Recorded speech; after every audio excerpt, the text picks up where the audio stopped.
নদীর বুকে একদিন চর কোড়ালিয়ায় আনন্দ ভ্রমণ।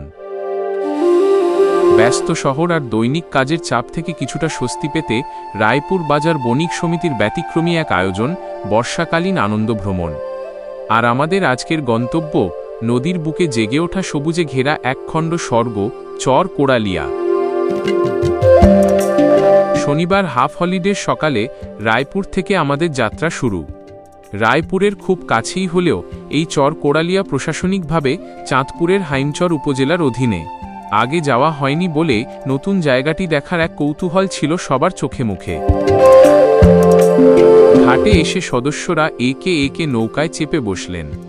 সভাপতি ও সাধারণ সম্পাদক একটু দেরিতে পৌঁছানোয় তাঁদের নিয়ে একটি আলাদা ট্রলারে শুরু হলো কাঙ্ক্ষিত জলপথের সফর। নদীতে তখন ভাটা, চারদিকে শান্ত জলরাশি আর পাখির ডাক মনে হচ্ছিল যেন প্রকৃতির রূপের এক চাদর বিছানো। চরের কাছাকাছি পৌঁছাতেই দেখা গেল বেশ কয়েকজন সদস্য আনন্দের চোটে নদীর স্বচ্ছ পানিতে মেতে উঠেছেন। একটু পরেই আমাদের নৌকা ভিড়ল চর কোড়ালিয়ায়।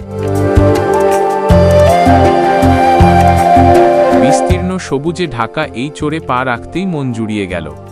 সবাই ঘুরে ঘুরে ছবি তুললেন, গল্পে মেতে উঠলেন আর উপভোগ করলেন নির্জন প্রকৃতির এক নির্মল বাতাস।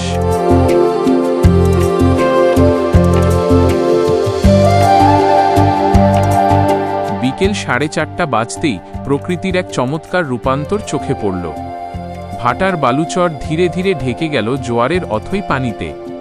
চোখের সামনে প্রকৃতির এমন জাদুকরী রূপ দেখে মুগ্ধ সবাই।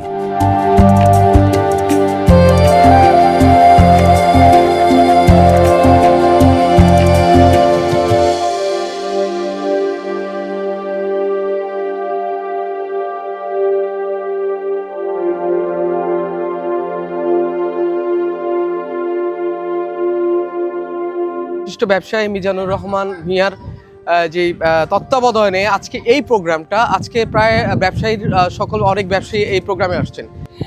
একটি অসাধারণ পরিবেশে এবং চারিদিকে নদী নালা এবং সুন্দর একটা পরিবেশে আজকের এই চমকপ্রদ একটি অনুষ্ঠান এবং আমাদের এই সুন্দর একটা আবহাওয়ার মধ্যে আমরা আজকে একটি সুন্দর নিরলসভাবে একটি আমাদের এই সময় দিতে পারছি এবং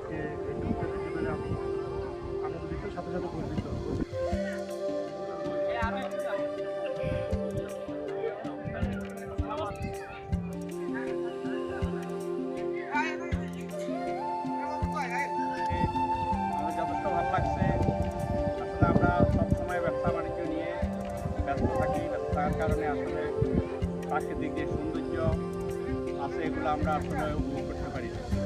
সবাই মিলে হঠাৎ করে গতকালকে অল্প সময়ের মধ্যে সিদ্ধান্ত হয়েছে যে আমরা একটু ঘুরতে যাব, যেহেতু শনিবার আসলে আমাদের ব্যবসা প্রতিষ্ঠান 2টা পর্যন্ত খোলা থাকে, এরপরে বন্ধ থাকে। আসলে রায়পুরে আমরা ব্যবসায়ীরা আমি মনে করি অবহেলিত এবং রায়পুরে আসলে ভালো কোনো স্পট নেই, মানে ঘোরার কোনো স্পট নেই, আর আমরাও সময় পাই না ব্যবসায়ীরা। আজকে আসলে শনিবার এখানে আসছি, আমাদের জন্য আমাদের একটু রিফ্রেশমেন্টের দরকার আছে, এই জন্য আমরা একটু ঘুরতে আসলাম। এরপরই শুরু হলো বহু প্রতীক্ষিত ভোজন পর্ব। পদ্মা মেঘনার টাটকা ইলিশ ভাজা আর রকমারি সুস্বাদু খাবারে জমে উঠল আমাদের দুপুরের ভুরিভোজ। সূর্য যখন পশ্চিম আকাশে ঢলে পড়ল তখন ফেরার পালা।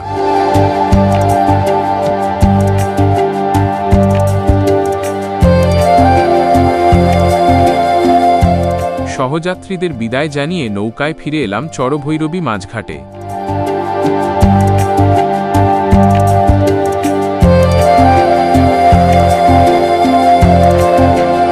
একদিনের এই সফর কেবল আনন্দ ভ্রমণের ছিল না, নদী, জোয়ার ভাটা আর ভালোবাসায় ভরা এই স্মৃতি দীর্ঘদিন অমলিন হয়ে থাকবে আমাদের হৃদয়ে।